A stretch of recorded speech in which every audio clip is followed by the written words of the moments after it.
Swastiastu. Om Swastiastu. Selamat sore pemirsa, apa kabar Anda sore hari ini? Semoga selalu dalam keadaan sehat. Seperti biasa di hari Minggu ini ada saya Madi Sukadana Karang kembali hadir dalam dialog Harmoni Bali. Ya, pemirsa, setiap tanggal 26 September dunia memperingati Hari Kontrasepsi Sedunia tentunya. Nah, ini yang baru saya tahu juga sebenarnya ternyata ada juga Hari Kontrasepsi Sedunia. Nah, pada tahun ini, tahun 2021 ini sendiri, Hari Kontrasepsi Sedunia menekankan pentingnya kontrasepsi, atur jarak kehamilan untuk mencegah stunting dan autisme. Nah, bagaimana pelayanan kontrasepsi pada era pandemi COVID-19 saat ini, itu yang menjadi topik kita pada sore hari ini. Tentunya sudah hadir narasumber yang akan kita ajak berbincang-bincang mengenai topik kita. Ada Dr. Imade Darmayasa, SPOGK tentunya. Om Swastiastu, Dokter. Apa kabarnya, Dok? Tenggara sehat. Sehat ya, Dok ya? Sehat. Ini hampir 2 tahun nih nggak ketemu sama Dokter Dharma ya. Ya. Baik, Dok. Ini kita akan berbincang-bincang mengenai pelayanan kontrasepsi. Kalau beberapa tahun yang lalu kita pernah ngomongin, tapi kan eranya beda ya, Dok ya? Sebelum pandemi saat itu. Saat ini sedang pandemi. Kenapa kita kembali harus membahas pelayanan kontrasepsi ini sendiri, Dok? Urgensinya seperti apa sih, Dok? Baik, ya, kalau badan-badan internasional mengatakan bahwa family planning itu is the endless program, gitu. Jadi program yang tidak pernah dan tidak boleh berhenti. Gitu. Jadi kenapa begitu, kan keluarga berencana ya. Jadi setiap keluarga harus merencanakan keluarganya gitu. Itu intinya dulu. Kontrasepsi itu salah satu saja. Karena ada orang yang berencana berkeluarga, tetapi dia tidak punya anak. Maka di situ barangkali bukan kontrasepsi dia, tapi justru teknologi reproduksi berbantu dia, bantu dia supaya punya anak gitu. Nah, kebetulan di Indonesia, termasuk juga dengan negara dunia ketiga lainnya, bahwa family planning itu memang sebagian besar diarahkan untuk fertility control ya, mengendalikan fertilitas gitu. Kenapa? Karena pertumbuhan penduduk terlalu tinggi di satu sisi, sementara pembangunan harus berorientasi ke pendudukan untuk kepentingan pendudukan itu sendiri. Di sisi yang lain itu kadang-kadang unmatched ya, nggak nyambung dia gitu. Artinya begini, kita membangun untuk siapa sih? Ya untuk penduduk gitu. Terus yang membangun siapa? Kita sendiri gitu. Jadi kalau kualitas penduduk itu kualitasnya rendah, maka pembangunan seperti apa yang kita hasilkan gitu. Oleh karena itu maka itulah keluarga kemudian pentingnya kemudian keluarga itu direncanakan. Nah, di samping itu kalau kita lihat sejarahnya lebih dulu gitu ya, ketika Robert Malthus memprediksi bagaimana perkembangan revolusi industri dulu, bahwa banyak manusia kemudian kayak hegemoni begitu. Wah, ini kalau begini nih jangan takut deh gitu. Kita bisa dengan teknologi kita bisa memenuhi semua kebutuhan manusia gitu. Tetapi di sisi yang lain ada juga ilmuwan yang berpikir bahwa jangan dulu. Jadi kemampuan manusia berkembang bertumbuh semakin banyak itu jauh lebih cepat ketimbang dukungan alam untuk memberikan pemenuhan terhadap kebutuhan manusia. Oleh karena itu maka tetap harus kemudian dikontrol. Nah, itu kemudian diuji dalam beberapa tahun kemudian, sampailah kemudian di tahun 90-an misalnya. Jadi ada yang disebut dengan International Conference on Population and Development. Jadi bahwa di situlah muncul kemudian paradigma baru dalam keluarga berencana gitu. Not just fertility control, tidak hanya mengendalikan fertilitas, tetapi lebih berpikir kepada apa yang kita sebut dengan reproductive health and right gitu ya. Jadi hak dan kesehatan reproduksi. Yes, Anda punya hak untuk bereproduksi, tapi perhatikan juga kesehatan kita gitu kan. Supaya ketika kita bereproduksi, ibu harus sehat, bayi yang dilahirkan terlebih lagi. Jadi health mother, well born baby gitu. Jadi bayi yang lahir harus bagus, ibu juga sehat gitu. Maka oleh itulah maka diperlukan kemudian upaya-upaya untuk mengendalikan itu. Maka muncullah program keluarga berencana. Nah, itu dulu satu babak kita ya. Nah, sekarang kita lihat di Indonesia di era pandemi khususnya, cakupan kontrasepsi kita itu maksimal di angka 60%. Jadi kita hitung misalnya pasangan usia subur 100 orang begitu. maka hanya 60% lah yang tercover oleh penggunaan kontrasepsi. Yang 40% gimana? Bisa hamil nggak dia? Apakah kehamilan direncanakan nggak? Ternyata sebagian besar kehamilannya tidak mau hamil lagi. Bahkan dalam 2 tahun terakhir setelah anak terakhir, saya nggak mau hamil lagi, saya nggak mau hamil dulu gitu. Bahkan ada lagi yang saya nggak mau hamil cukup gitu. Tetapi mereka tidak menggunakan kontrasepsi. Maka mereka lah berpeluang untuk mengalami apa yang kita sebut dengan unplanned, unwanted pregnancy. Jadi kehamilan yang tidak direncanakan, bahkan mungkin tidak dikehendaki. Nah, terus diapain? Oleh karena itu maka dalam kondisi cakupan kita KB yang belum melebihi 60%, nah sekarang ada lagi tantangan yang berikutnya di era pandemi gitu ya. Maka sungguh berat tantangan kita kemudian. Baik, gitu. baik. Berarti kita berbicara tentang kualitas yang kita akan ciptakan nantinya di planning family planning ini sendiri, Dok? Iya, kita lihat sekarang, lihat fakta sekarang, pemerintah Presiden Jokowi juga berulang-ulang kali menyebutkan bahwa bukan hanya pembangunan infrastruktur kan, kita ingin membangun sumber daya manusia. Dan salah satunya angka stunting kita yang masih tinggi gitu. Nah, angka stunting yang tinggi itu memberikan beban tersendiri. Baik. Generasi seperti apa kemudian yang akan ditampilkan di kemudian hari, sekian tahun yang akan datang jika anak-anak kita sedang stunting gitu. Baik. Nah, oleh karena itu maka cakupan KB mestinya dipertingkatkan lagi, ditingkatkan lagi di satu sisi. Tetapi sisi yang lain, pandemi kemudian membatasi hal-hal tertentu sehingga aksesibilitas masyarakat kepada program keluarga berencana itu semakin susah jadi. Baik, baik. Dokter, itu yang kita bicarakan sekarang. Iya, baik. Dokter, kita rehat sejenak, nanti kita akan lanjutkan lagi bagaimana pelayanan kontrasepsi pada era pandemi COVID-19. Dan pemirsa, di sesi berikutnya kita masih akan kembali lagi berbincang-bincang bersama Dr. Made Darmayasa, SPUGK, dan kami juga akan mengajak, silakan Anda ingin berpartisipasi di 0361 894 8400 dan juga di 0361 894 8401, tapi tentunya setelah yang berikut ini.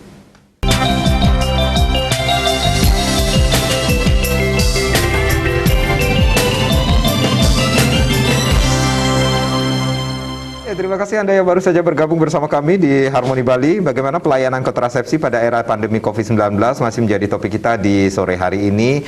Masih bersama Dr. Imade Darmayasa, SPUGK. Silahkan Anda yang ingin bergabung bersama kami, line sudah kami buka di 0361 894 8400 dan juga di 0361 894 8401. Kalaupun Anda mempunyai permasalahan masih ada hubungannya dengan topik kita, nah ini kesempatan Anda untuk bertanya bersama Dr. Darmayasa, nanti akan diberikan solusi yang terbaik bagi Anda tentunya. Baik, dokter, kita akan lanjutkan lagi perbincangan ini. Sebenarnya, Dok, ini kita berbicara tentang tadi ada yang sedikit yang saya sampaikan di awal bahwa peringatan Hari Kontrasepsi Dunia tahun ini tepatnya itu menekankan pentingnya kontrasepsi, atur jarak kehamilan untuk mencegah stunting dan autisme, seperti itu, Dok. Nah, sebenarnya apa yang dimaksud dengan kontrasepsi sendiri menurut WHO seperti itu, Dok? Ya, kontrasepsi itu adalah penggunaan metode yang mencegah terjadinya konsepsi gitu ya, sehingga mencegah terjadinya kehamilan. Ada beberapa cara yang digunakan, yang bisa digunakan atau bisa dipilih dalam berkeluarga berencana itu ya. Saya bagi atas 3 deh gitu ya. Kelompok yang pertama kita sebut dengan metode yang tanpa hormonal atau non-hormonal contraceptive method ya. Non-hormonal contraceptive method. Jadi metode kontrasepsi yang tidak menggunakan hormon. Kelompok yang kedua yang disebut dengan progestin only contraceptive method. Jadi metode kontrasepsi yang hanya mengandung satu jenis hormonal, yaitu progesteron gitu ya. Dan yang terakhir adalah combine ya, kombinasi estrogen dan progesteron. Nah, yang termasuk dalam kelompok yang pertama itu adalah penggunaan yang secara sederhana. Sederhana itu artinya tanpa menggunakan alat kontrasepsi. Bisa pantang berkala di situ. Bisa juga metode amenorelaktasi namanya. Jadi ibu-ibu yang baru habis melahirkan, kalau dia kuat netek, maka disuruh menyusui secara penuh begitu.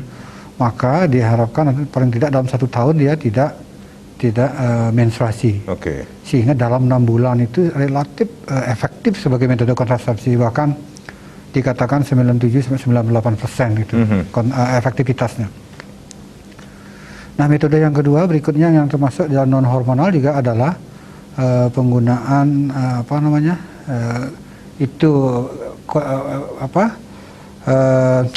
coitus interruptus gitu ya, terputus itu ya. Oh, terputus. Walaupun ya harus dengan edukasi yang kuat ya. Gitu. Terus masuk juga di situ adalah kalau misal anak sudah cukup, tidak mau hamil lagi, adalah metode kontrasepsi mantap atau kontap gitu ya. Pada laki-laki kita sering sebut dengan vasektomi ya. Pada perempuan kita sebut dengan tubektomi ya. Jadi diikat katakanlah begitu, walaupun mungkin faktanya tidak selalu diikat. Bisa dipotong, bisa diikat, bisa dilipat, bisa dibakar gitu ya, diblok bisa gitu ya. Itu kelompok yang pertama. Jadi kelompok yang kedua adalah yang hanya mengandung progesteron saja. Itu misalnya ada pil ya, ada pil yang hanya mengandung satu saja jenis hormon, itu sering juga disebut dengan mini pil ya. Itu biasanya kita utamakan pada ibu-ibu yang masih menyusui, sehingga dia tidak mengganggu produksi air susunya ya. Nah, yang kedua adalah misalnya suntik, baik ya 3 bulan maupun yang 1 bulan. Atau bisa juga dengan menggunakan susuk atau implan yang misalnya kita tanam di lengan sebelah dalam ya. Di luar negeri ada yang PET ya, jadi ditempel begitu di kulit di tempat-tempat tertentu, itu sangat efektif ya, efektif. Cuma di Indonesia belum lumrah gitu ya. Nah, kelompok yang terakhir adalah kombinasi, biasanya berupa pil ya. Banyak sekarang pil yang dikembangkan dengan efektivitas yang sangat tinggi walaupun dosisnya sangat rendah, dengan efek samping yang minimal. Cuman harus memang rutin minumnya gitu ya, harus rutin minumnya.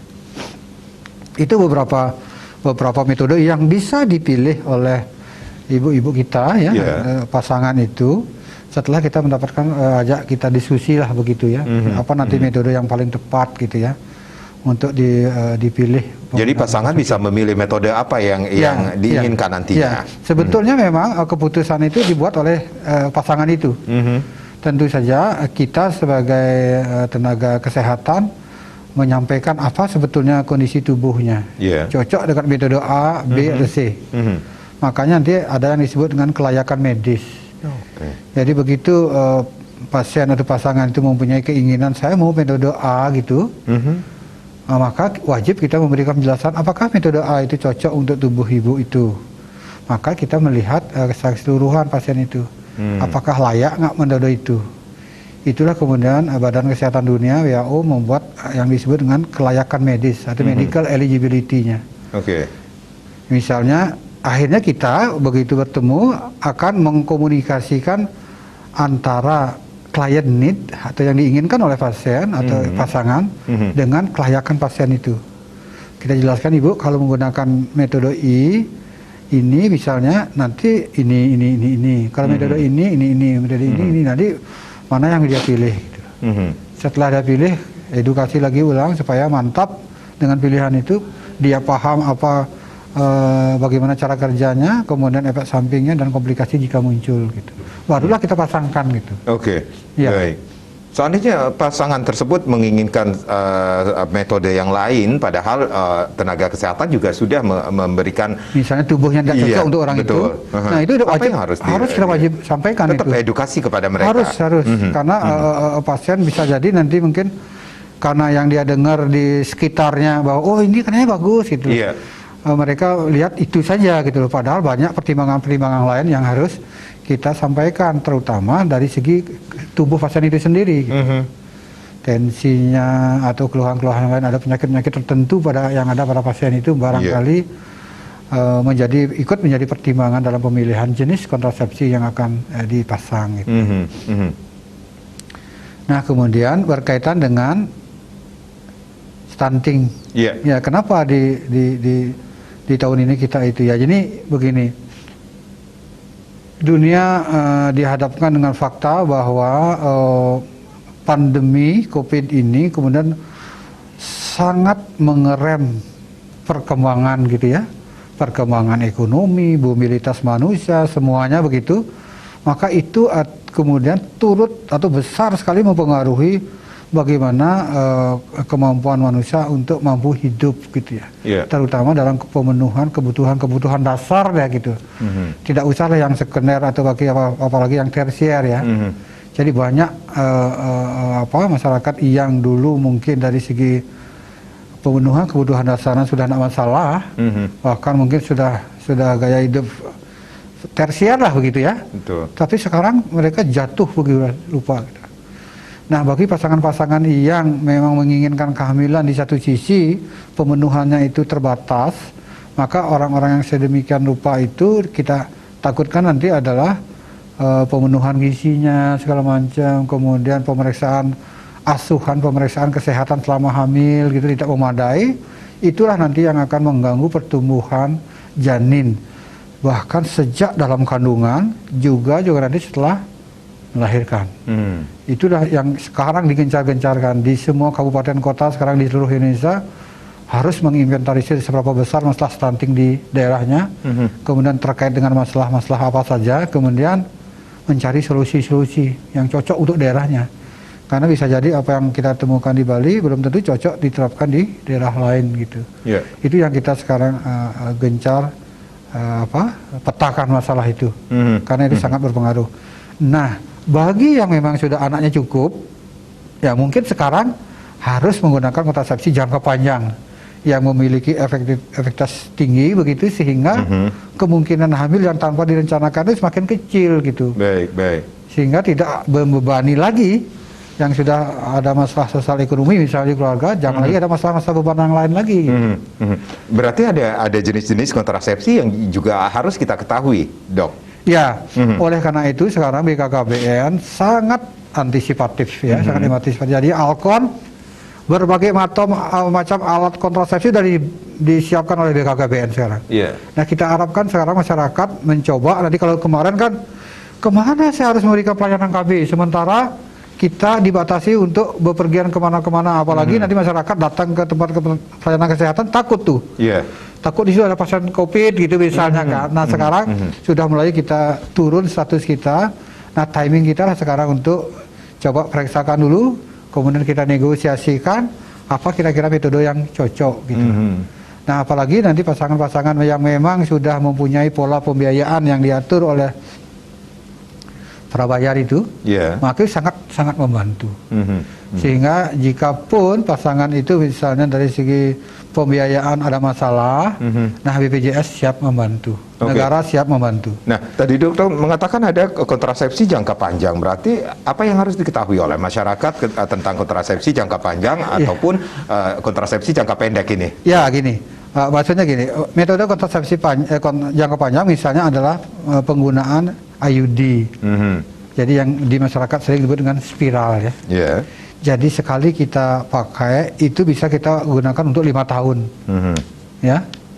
Jadi tanpa harus setiap suntik setiap hari, tanpa harus minum obat setiap hari, sudah sekali pasang untuk 5 tahun dan memiliki efektivitas yang sangat tinggi. Ada efek samping tapi minimal gitu. Demikian juga tentang implan misalnya. Implan sekali jadi pasang itu untuk 3 tahun. Bahkan sekarang implan sudah ada generasi yang terakhir yang kadar hormonalnya sangat rendah, tapi efektivitasnya sangat tinggi untuk 3 tahun. Itu sudah dialokasikan juga oleh BKKBN. Tinggal sekarang kalau pasangan itu menggunakan BPJS, dari segi biaya tidak masalah. Cuman kita di Bali belum lumrah orang pakai implan itu. Padahal menurut saya itu sangat bagus sekali. Dibandingkan dengan spiral misalnya, mungkin lebih baik kita menggunakan implan. Cuman memang ribet sedikit dipasang di sini. Toh yang masang dokter atau bidan kan, tidak masalah, ibu tinggal memakai aja gitu. Nah, justru sekarang setelah kalau saya di praktek mandiri begitu, ketika kita tawarkan pada orang-orang yang terdidik, katakanlah begitu ya, yang jadi karyawan perusahaan gitu, justru memilih itu. Kenapa? Karena mungkin mereka sudah baca itu. Nah, masyarakat umum masih sangat takut. Aduh, saya takut jangan deh nanti spiral saya lari kemana-mana gitu. Padahal tidak. Gitu. Jadi itu yang mencoba kita tawarkan metode kontrasepsi jangka panjang. Yang jangka pendek misalnya pil katakanlah begitu. Jadi kalau lupa gimana? Hamil gitu ya. Kalau suntik 1 bulan depan mestinya suntik lupa suntik. Demikian juga 3 bulan. Karena mungkin aktivitas yang begitu padat. Iya. Jadi sampai lupa kapan telatnya, kapan purnama lu tilengsap kayak gitu ya. Nah begitu dia datang hamil 2 bulan, minta digugurkan. Padahal sekarang undang-undang melarang melakukan itu. Nah oleh karena itu maka lebih baik mencegahnya. Gitu. Nah terlebih di era pandemi seperti sekarang, sehingga kita memang fokus dulu menghadapi beban-beban ekonomi yang berat ini yang diakibatkan oleh pandemi itu. Jangan sampai ada muncul bayi baru lagi yang memberikan beban. Kecuali memang belum punya anak, lain lagi persoalannya kan, harus malah itu. Berarti ada hal yang harus diketahui bahwa ini better atau lebih baik menggunakan kontrasepsi yang jangka panjang ini sendiri. Iya. Terutama bagi pasangan-pasangan yang memang sudah cukup anaknya. Tuh. Tujuan ber-KB itu kan satu, menjarangkan. Jangan hamil dulu deh, jangan deh, hamil 2 tahun deh gitu. Supaya ada waktu kita cukup untuk mendampingi tumbuh kembang bayi itu kan. Yang kedua supaya kesehatan ibu itu pulih dulu deh, sehat dulu. Kalau misalnya ada persalinan dengan cara operasi sebelumnya di 2 tahun, bagus dulu deh kesehatannya, sembuh total dulu, baru siap untuk hamil lagi gitu. Itu menjarangkan. Yang berikutnya kalau bisa tunda berapa lama gitu. Ini bagi pasangan-pasangan yang berencana, aduh ini saya nggak bisa nih, suami saya masih mobile kerja pindah-pindah di provinsi lain gitu. Nanti tahun depan aja lah gitu loh. Maka 1 tahun menggunakan kontrasepsi gitu. Yang terakhir tujuannya adalah untuk menghentikan saya nggak mau lagi gitu. Baik. Jadi stop, gunakanlah kontap gitu. Baik, dokter, nanti kita akan lanjutkan lagi perbincangan ini bagaimana pelayanan kontrasepsi pada era pandemi COVID-19. Nah, seperti yang dokter sampaikan tadi, ini bagaimana akses terhadap kontrasepsi selama pandemi ini, sulitkah? Nah, itu kita akan bahas nanti ya dok ya. Baik, pemirsa, jangan kemana-mana di sesi berikutnya. Silakan Anda yang ingin bergabung bersama kami, Anda masih mempunyai kesempatan untuk bertanya lebih banyak lagi mengenai topik kita, ataupun mungkin permasalahan seputaran topik kita bersama Dr. Dharma Yasa di 0361-894-8400 dan juga di 0361-894-8401 sesaat lagi.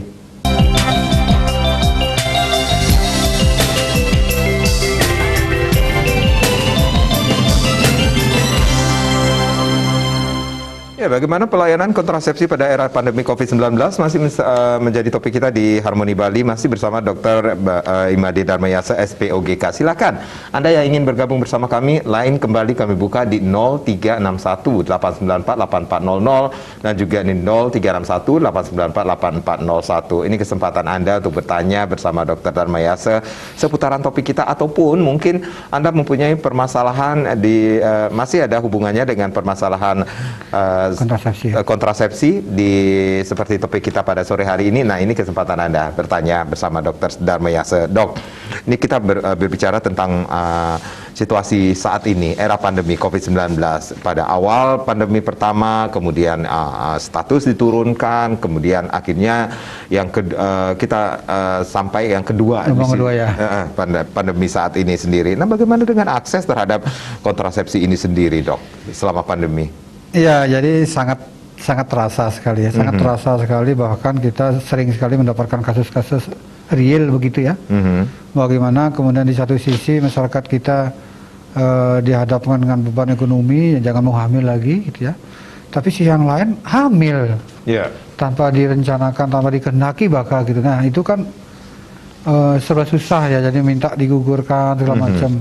Nah ini memang terutama di gelombang pertama itu, jadi syukur sebetulnya pemerintah juga sigap ya, BKKBN dengan Kementerian Kesehatan juga segera mengeluarkan panduan secara garis besarnya bahwa jika pasangan itu kemudian kesulitan melakukan akses terhadap pelayanan kesehatan, dalam hal ini pelayanan kontrasepsi, maka bisa melakukan telekonferensi atau telemedicine namanya. Jadi bisa diskusi jauh dulu dengan dokternya, dengan tenaga kesehatan yang lain yang memberikan pelayanan, sehingga dipilihkanlah metode kontrasepsi tertentu yang bisa diakses, yang mudah diakses oleh pasangan itu tanpa harus datang ke tempat-tempat pelayanan kesehatan. Itu di awal-awal gitu ya. Nah kemudian sampai kemudian gelombang kedua, bagaimana ancaman dari pandemi itu begitu dahsyat ya, sehingga turut juga itu berkontribusi. Kalau kita lihat kasus kita di Sanglah, misalnya di Rumah Sakit Sanglah saja gitu ya, yang saya bandingkan dengan beberapa tahun sebelumnya, ya angka yang meninggal ibu hamil yang melahirkan yang meninggal di Sanglah itu mungkin belasan lah yang di Sanglah. Tetapi sampai Oktober tahun ini di 2001 itu sudah 41-an. Kalau sekarang mungkin sudah hampir 50 yang meninggal di Sanglah saja. Jadi 80% yang meninggal itu adalah akibat COVID. Jadi begitu cepat perkembangan itu, di bagaimana akhirnya orang hamil ternyata ibu hamil salah satu menjadi faktor risiko atau faktor premorbid kadang-kadang begitu, sehingga kalau orang hamil kemudian kena COVID itu besar kemungkinan dihadapkan dengan mobilitas yang tinggi, bahkan mortalitas. Resikonya cukup tinggi bagi seorang ibu yang hamil terkena COVID, Niki. Iya, oleh karena itu maka satu, kalau memang masih bisa direncanakan jangan hamil dulu. Tetapi kalau misal terpaksa hamil, silakan hamil, tapi dengan pengawasan yang ketat gitu. Oleh karena itulah ketika kemudian bukti-bukti ilmiah di seluruh dunia membuktikan bahwa vaksinasi itu kemudian aman untuk ibu hamil, maka justru sekarang ibu hamil kita prioritaskan. Begitu hamil memasuki bulan kedua lewat dikit, bulan ketiga, jadi 13 minggu ke atas harus divaksin, harus. Pemerintah sudah menentukan Indonesia sudah punya pola vaksinasi yang mana yang cocok untuk ibu hamil. Sesegera mungkin ketika melewati 13 minggu. Itu. Jadi sehingga aman untuk itu, mengurangi morbiditas dan mortalitas jika pun kena infeksi gitu. Nah, bagi yang belum merencanakan hamil, apalagi anak sudah ada anak itu misalnya 1 atau 2 atau bahkan mungkin lebih, maka gunakanlah kontrasepsi.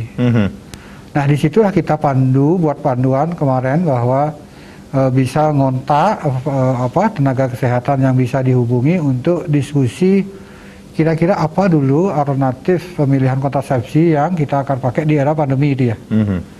Sebelum kita bisa ketemu dengan tenaga kesehatan.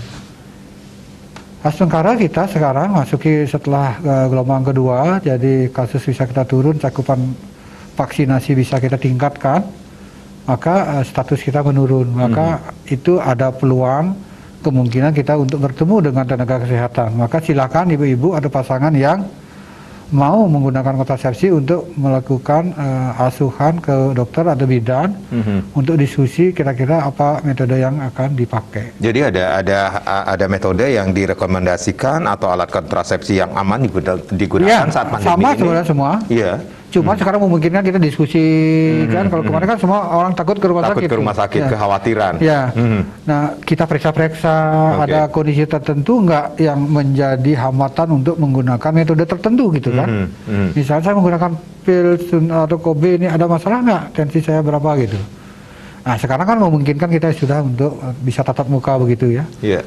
Nah, sehingga mudah-mudahan nanti sekarang kita bisa meningkatkan cakupan itu. Jangan biarkan kita sudah terpuruk oleh karena pengaruh pandemi. Jangan lagi ada beban berikutnya, kehamilan yang kita tidak rencanakan atau kita tidak inginkan begitu.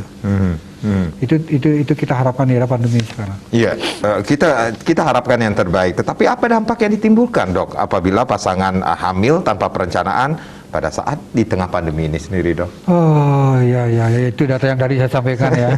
Data yang sampaikan itu. Jadi kapan ini sekarang hari ya. Jadi hari Jumat siang itu kita di Sanglah saja ini. Iya. Itu membicarakan 4 kasus kematian ibu ya. 4 kasus kematian ibu. 3-nya itu adalah karena COVID. Ketiga-tiganya itu tidak divaksin. Belum mendapatkan vaksinasi. Ketiga-tiganya datang ke rumah sakit Sanglah atau ke Wangayo dulu atau ke Bari Mandara dulu. Ketiga-tiganya sudah dalam keadaan ARDS kritis namanya.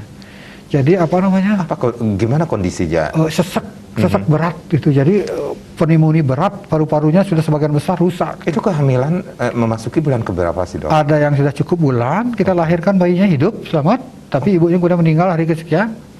Ada yang kurang bulan, hidup bayinya, tapi ada yang kecil sekali, terpaksa dilahirkan, ibunya nggak bisa diselamatkan, bayinya juga akhirnya meninggal. Itu jadi begitu kita. Nah, beberapa waktu yang lalu juga begitu. Jadi banyak sekali kita tahun ini lonjakan kasus kematian ibu kita di seluruh Bali itu mungkin 400% peningkatannya, dan sebagian besar disumbangkan oleh kasus-kasus COVID. Itu dampaknya itu. Di samping itu, hamil sendiri sebetulnya sudah memberikan beban kepada tubuh seorang perempuan ya. Kehamilan sendiri memberikan beban. Ditambah lagi dengan COVID, maka beban itu beban ganda jadinya. Apalagi nanti kehamilan itu dengan komplikasi. Kan tidak ada kehamilan yang tanpa komplikasi, tanpa risiko. Semua kehamilan dengan risiko. Nah, cuma kalau ada kehamilan dengan faktor-faktor risiko yang lain, maka kita sering juga disebut dengan kehamilan risiko tinggi, atau bahkan mungkin kehamilan risiko sangat tinggi. Ditambah lagi dengan COVID, waduh, itu tubuhnya hancur-hancuran ya menghadapi COVID itu. Tidak semua ibu hamil tangguh atau sanggup menghadapi beban tubuhnya yang sebesar berat itu. Nah, itu yang kita takutkan. Itu dampak atau komplikasi jika di era pandemi hamil, apalagi yang tidak mendapatkan vaksinasi, ya, vaksinasi itu risikonya sangat besar, sangat besar. Jadi setelah bukti-bukti di negara lain juga menunjukkan bahwa ternyata pemberian vaksin tertentu ya, tidak semua vaksin bisa dicocok untuk ibu hamil. Ya, yang sudah diteliti di Indonesia misalnya Sinovac itu aman tuh. Jadi setelah ternyata aman, nah sekarang malah dikejar-kejar sekarang ibu hamil. Mudah-mudahan dengan siaran hari ini juga, kalau ada ibu hamil yang belum vaksin, hamil di atas 3 bulan, silahkan datang ke puskesmas. Ibu akan sangat diprioritaskan. Jangan takut, akan diprioritaskan untuk mendapatkan vaksin. Jangan seperti yang kasus yang kita bahas kemarin itu, ketiga-tiganya sama sekali belum divaksin. Ya, itu sangat menyedihkan kita ya.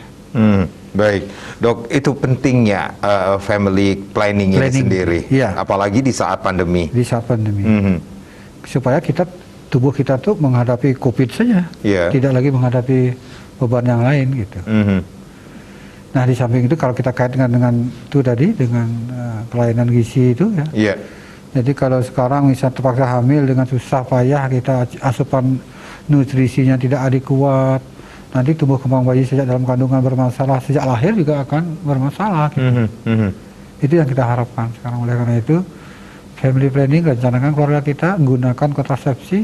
Nah, sekarang memungkinkan kita untuk mendapatkan aksesibilitas yang lebih luas dibandingkan dengan gelombang pertama atau gelombang kedua tadi kemarin. Maka sekarang gunakanlah waktu ini supaya kita bisa merencanakan keluarga kita. Jadi akses juga sudah mulai dilonggarkan. Ya, karena kebetulan kita sudah levelnya turun kan. Gitu. Oke, baik. Nah, bagaimana caranya agar masyarakat lebih cerdas lagi memilih alat kontrasepsi yang cocok bagi mereka pada saat pandemi ini sendiri, Dok? Baik, pintar nih, pertanyaannya bagus sekali ya. Ketika ibu-ibu atau bapak dan ibu pasangan memilih keinginan tertentu, saya mau KB ini, kata orang KB ini bagus gitu. Silakan saja, ya silakan saja. Tetapi tolong diskusikan dengan petugas kesehatan yang ada. Bisa, kalau belum bisa datang langsung ke Paskes, fasilitas pelayanan kesehatan, bisa melalui kontak jarak jauh begitu, sehingga kita bisa diskusi. Untuk sementara apa yang bisa dipilihkan begitulah. Tetapi dengan era sekarang, dengan level kita yang turun, memungkinkan kita diskusi, datangi saja langsung. Diskusi, dokter, saya mau pakai KB ini kira-kira seperti apa. Nanti kita bersama-sama mempelajari tubuh pasien itu sendiri, tubuh ibu sendiri, kira-kira cocok nggak dengan metode itu. Kalau cocok, silahkan. Jadi kalau memang tidak cocok, ada pilihan yang lain. Nanti kita akan dipandu untuk menentukan beberapa pilihan yang lain misalnya, sesuai dengan ketentuan. Karena ada panduan kita tentang kelayakan medis. Misalnya kalau orang tekanan darahnya sekian, dia yang aman apa? 1, yang kedua, yang ketiga, 4 itu. Jadi di ranking seperti itu. Sehingga kita bisa memilihkan klien itu atau ibu itu pilihan yang paling cocok untuk tubuhnya gitu. Sehingga dampak dari penggunaan kontrasepsi itu bisa dampak buruknya ya bisa diminimalisir dengan efektivitas yang lebih tinggi gitu. Itu yang kita harapkan ya. Jadi masyarakat sekarang pun bisa langsung datang ke pelayanan kesehatan untuk memilih kontrasepsi mana yang cocok bagi mereka, kemudian berdiskusi kepada petugas seperti itu, Dok. Iya. Tanpa khawatir, tetapi tetap mengikuti protokol kesehatan dengan disiplin. Oke, iya, dokter dari tadi mengatakan bahwa kepada sang ibu, bagaimana dengan kepada prianya, Dok? Adakah alat kontrasepsi yang cerdas? Iya, pintar ya. Pria sendiri, Dok. Ini pertanyaan bagus ini. Jadi pada kondisi-kondisi tertentu di mana pemilihan kontrasepsi itu barangkali ada hambatan jika kita gunakan pada ibu gitu ya, maka disinilah tempatnya laki-laki juga memberikan kontribusi. Yang merencanakan keluarga itu kan bukan ibu saja, tapi pasangan itu kan, maka sudah mulai sebetulnya kita meningkat jumlah bapak-bapak yang mau vasektomi di Bali. Jadi sayang sekali era pandemi sekarang, jadi barangkali ada hambatan teman-teman kita di BKKBN di ujung tombak terdepan pelayanan itu untuk mengajak bapak-bapak ikut terlibat. Di praktek di pasien-pasien yang terdidik gitu ya, sudah mulai ada minta, Pak Dokter boleh nggak saya aja dah di steril, di vasektomi, kasihan istri saya udah banyak sekali bebannya gitu. Itu saya senang itu mendengar. Jadi bagaimana suami-suami sudah mulai sadar juga bahwa jangan beban itu dibebankan hanya kepada istrinya saja, tapi beliau juga mengambil inisiatif untuk ikut terlibat pasangan itu merencanakan keluarga itu kan. Itu sudah mulai itu. Sayang sekarang pandemi ini, mudah-mudahan kita ke depan bisa lagi dengan teman-teman BKKBN agresif lagi kita menyampaikan itu. Sekarang cepat berlalu ya, Dok ya. Sehingga para pasangan laki-laki ini khususnya juga ikut berkontribusi seperti kata dokter. Kita rehat lagi nih, nanti kita akan lanjutkan lagi perbincangan ini. Pemirsa jangan kemana-mana, kami akan kembali sesaat lagi masih dengan topik kita yaitu pelayanan kontrasepsi pada era pandemi COVID-19, masih bersama Dr. Imade Darmayasa SPOGK. Silakan Anda yang ingin berpartisipasi, nanti kami akan buka line di 0361894800 dan juga di 0361894800 401 sesaat lagi.